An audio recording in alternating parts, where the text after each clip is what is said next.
I'd like to start this off by saying Kawal Halal Yahwa Tsabaawat Ha'akad Nakawan Kayalawa Alawaf Hashamayam. All praise Yahweh, Master of Legions, the one true living God, champion of the heavens.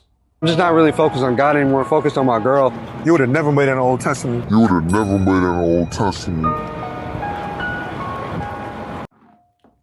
This video that I just showed you, that I screen recorded, this starts off a series called From the Christian's Mouth. Play on from the horse's mouth. I'm gonna start off by doing some little Dora the Explorer shit. You know, when she asks you a very obvious question and she breaks the fourth wall by like looking at you, and she waits for you to say the answer, right? We're gonna do that because since we're acting like fucking kids now, like we don't know how many commandments there are. People let on more than what they think when they say and do things, because all is a reflection of spirit. So when this particular Edomite guy says that his idol only gave him 2 commandments, knowing good and well that there's more than 2 commandments, the number 2 appears in that comment twice. So the number 2 is very important to this person, and his spirit is at a resonance that would sum up to the numerical value of 2. So let's get into this. Fair warning, don't drive with this book, but it is good to know your enemy and to know the unclean so that you can differentiate that from the clean. That sounds familiar, don't it? The subtle body. Gotta find that shit. I found it. On page 384, figure 6.18, helpful and harmful numerical symbols. Number 2, let's focus on that. In the positive influences, when it comes to this esoteric stuff, not the wara, there's numerical value in the Hebrew letters, alaf, 1 or 1000. But again, this isn't the Hebrew lexicon. It's not going to give you the Hebrew meanings of numbers. It's going to give you a whole bunch of other stuff. 2, in the positive influences in this sense, at this frequency, pairing and duality, objectively true, reflects that everything in the universe is made of dualities, objectively true. You have good and evil, up and down, left and right, black and white. In the, I'll call it, in the unclean teachings, as above, so below. That sounds familiar, don't it? The only thing I don't jive with when it comes to the positive influences is comma after dualities, which are the same. So, reflects that everything in the universe is made of dualities, which are the same. That raises an eyebrow because good and evil are not the same. Man and woman are not the same. That's why they're different. That's why it's a duality. So when you get confused by thinking that everything is the same, good and bad is the same, that's where that Baffy hermaphroditic shit comes in. The demons with the male and female body parts, people worship that and they get possessed with these spirits, and they will mutilate their body to basically have their own physical vessel be an idol for that, all that transvestite shit, and that they're all insane. That's why. The negative influences for the number 2 forces unhealthy liations. Is that how you say that word? Liations. Keeps victims feeling powerless. In a TikTok I made, I might fuck around and just add that in here right now. I should do that. My Instagram page, Kalai Auto One. You don't gotta follow or like it or comment on it. Just check it out. If you care to challenge your beliefs, if you're so confident in your religious beliefs, if you think that you must subscribe to an organized religion or a figure before he that is, why not challenge yourself and sharpen your sword? You might find something out. Anyway, there's a whole breakdown video on YouTube about this very thing that I'm going to swipe through, so I'm just going to speed through it to get you thinking about it. This word right here is Yawan, meaning mud, mire, sludge, or ooze. Coincidentally, that's the same word used to describe Grecian or Hellenic people. Before I go any further, this isn't to say if you are from Greece, you're an Amalekite. No, I'm saying that the ancient Grecians were predominantly Amalekites. They were predominantly the descendants of Amalek. So because of that, their behavior in their society, it was hyper advanced, but it wasn't hyper righteous now, was it? Got to start using our discernment. Almal, meaning labor, toil, exertion, or moil. When you moil or exert yourself, you're toiling and you're laboring for an idol, all the while thinking that you're righteous for doing so. You're saying to yourself that you're carrying your cross, like you think there's nobility in feeling like life is like carrying a heavy-ass crucifix that's meant for you to die on, while the flesh on your back is getting flogged out of you? Do you think that that doesn't have a negative impact on your psyche? Meanwhile, you're worshiping this moil. You're worshiping this because you think it's good to be a martyr, like it's good to have life fucking suck for you because of your beliefs. And I'm not going to use the same argument that these low IQ atheists use and be like, why bad thing happened? No, not why bad thing happened. Why good thing haven't happened yet. Yahweh is a living creator who saved people from fire. When you mire, you're in a state of difficulty or distress. And that sounds a lot like the Baha'u'llah spell I keep talking about. Because when you are anxious or hasty, that's what Baha'u'llah means, you then get possessed. The word for possessor is Baal, Baal. And what does that sound like? Baal or Baal, the idol, the demon of child sacrifice. You become stuck in mud when you mire. You sink down. And when you sink down and spiral down spiritually, because you fall for the Amalekite pacification of your spirit, you become like Al-Malak, Amalek. Do you see where I'm getting at? While the precise etymology of the Hebrew name Al-Malak, Amalek, remains uncertain to scholars, several interpretations and association are yeah, no, that's bullshit. It's bullshit. It's not uncertain, because I just fucking showed you what Al-Malak means. If you're an Amalekite, you're mud. You're in a state of moil. You're fucking oozing. But anyway, a people who lick blood. That doesn't sound familiar at all. Warlike. Doubt or spiritual blindness. Secret history of secret societies. The Book of Ritual America catalogs the quirks and artifacts of Freemasons. Drinking the goat's blood. And if that disgusts you, just wait until you find out that Amalekites drink human blood as well. It's called adrenochrome. Anyway, Voltaire drank bull's blood. I wonder who that guy is. An Amalekite, a Freemason Amalekite. Anyway, why did Jews speak Greek? I don't know. Why do people who claim to be Hebrews speak Greek? That's a good question. Judeo-Greek. Because Hebrews are Grecians. Because the Alborayam are much like the Amalekayam, according to Google. Freemasonry and Jewish Kabbalah. An unusual association. How much longer will you allow these people to play in your fucking face, man? Who do these people look like? I'm not even gonna fucking say any. Who do these people look like? When you're in a state of constant moil that you think is noble, a unhealthy liation or connection, or in this case entanglement, is being forced upon you to strip you of your power and to keep you spiritually castrated.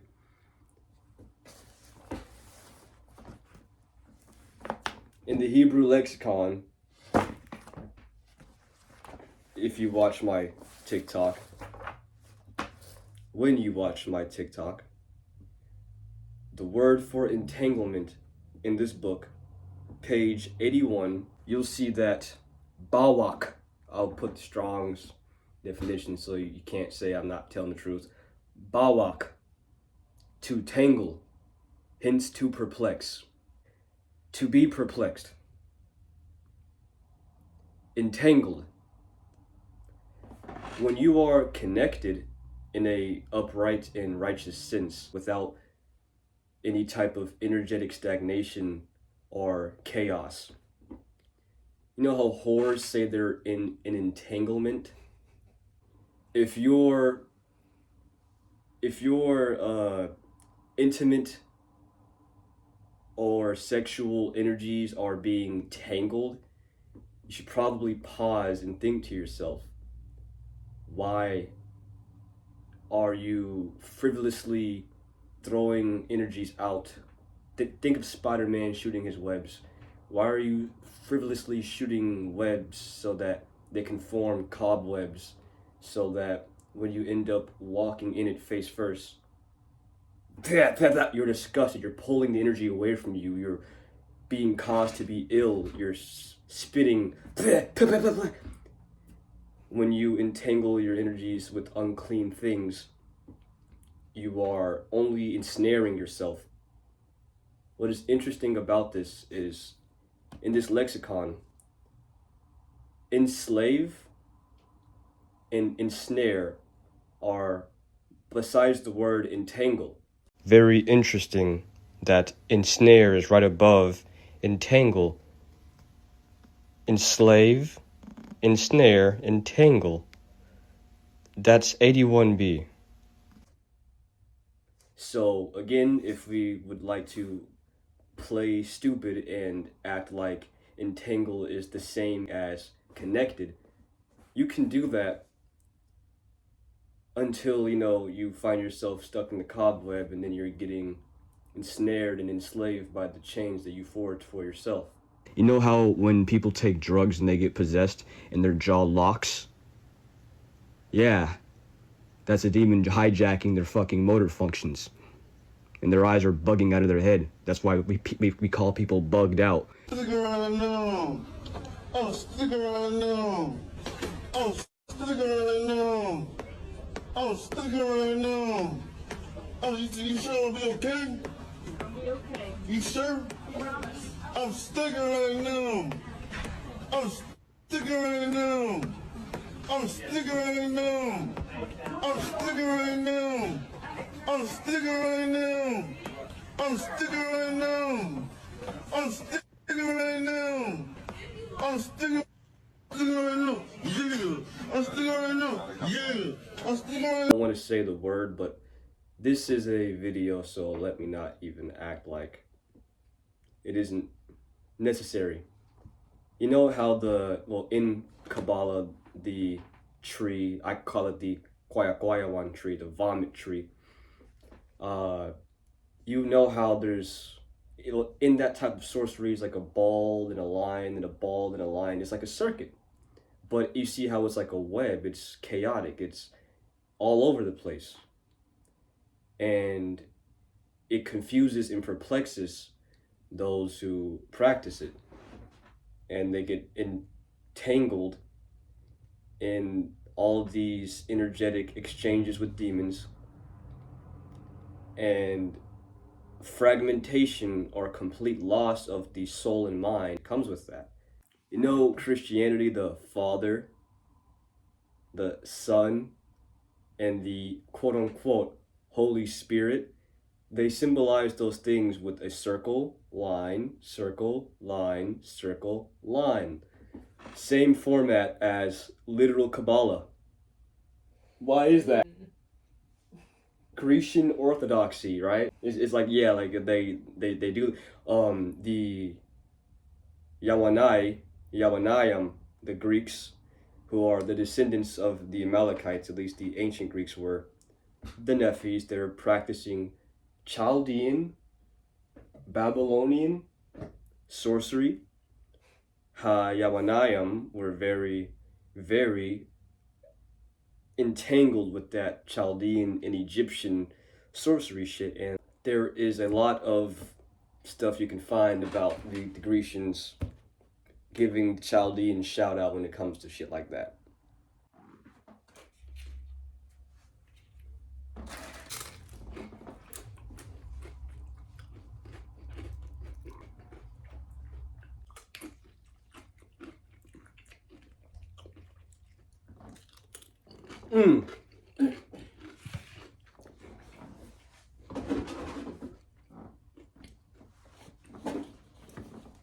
Think of Jenga. You have 2 blocks. A strong gust of wind blows the top block over. That's not a strong foundation. Number 2, while even technically, is not a great number for stability. It is in between 1 and 3. 1 man, 2 woman.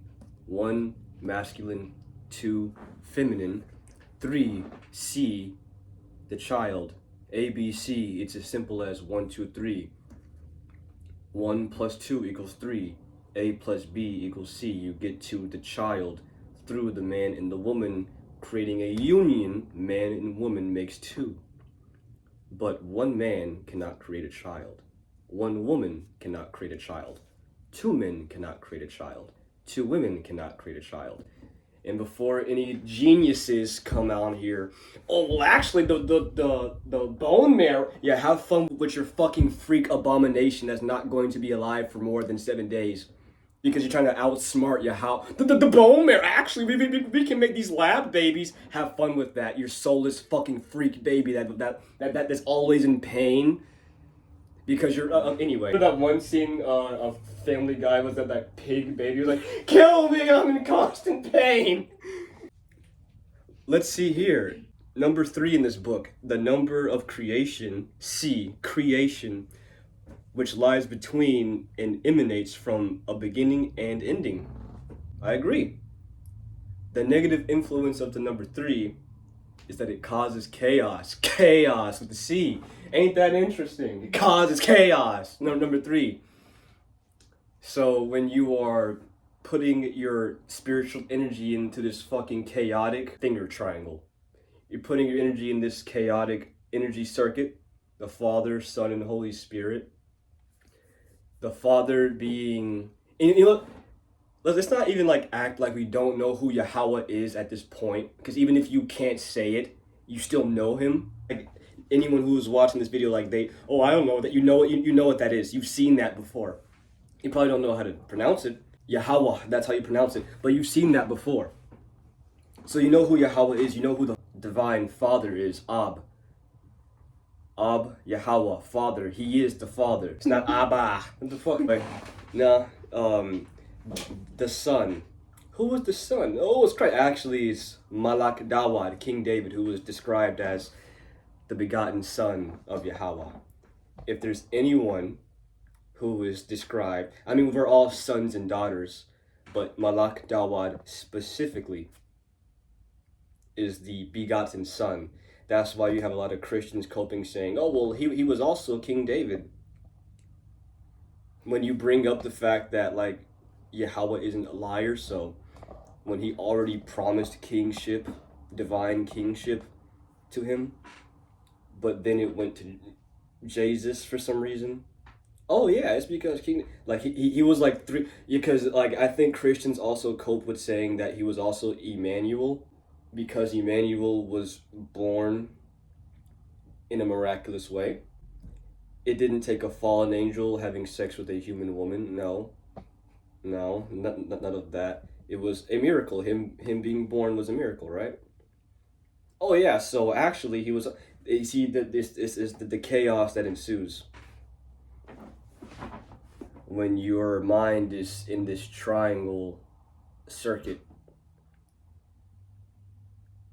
That's why with Kabbalah, I call it a clusterfuck of a lot of different religions. They just clump them all together and they just entangle all their minds and spirits to all the demons from Eastern mysticism, Western. It's fucked up. May you please pass me Secret Teachers of All Ages by Manly P. Hall. It is the bottom left book that is, under all the real Dawara books. It's under all the books with actual value. Yeah.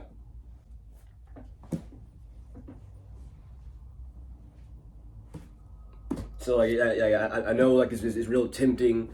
Oh, he has locks and his skin is dark. He can't know what he's talking about. From the horse's mouth, from the Kabbalist's mouth, I should say. Any of your Zodiac, Islam, Christian, it's all in this book. Hate to break it to you. It's all fucking garbage.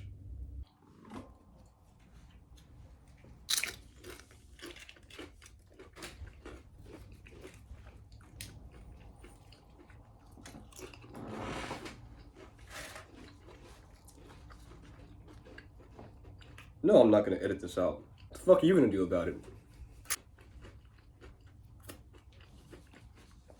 Anyway. So, his spirit, the Edomites, that this video is about, his spirit saw what was obviously a satirical take on half-spirited people. Even Christians have a term for half-spirited people, or double-spirited people. They call them lukewarm. His spirit saw that and said, instead of taking this video as a sign that I should gird up my loins and actually start being wholly faithful to my Creator, he said to himself that he should justify his double-spiritedness by subtracting 8 commandments, adding on 2 commandments from a man. He said, may you please pass the Tanakh.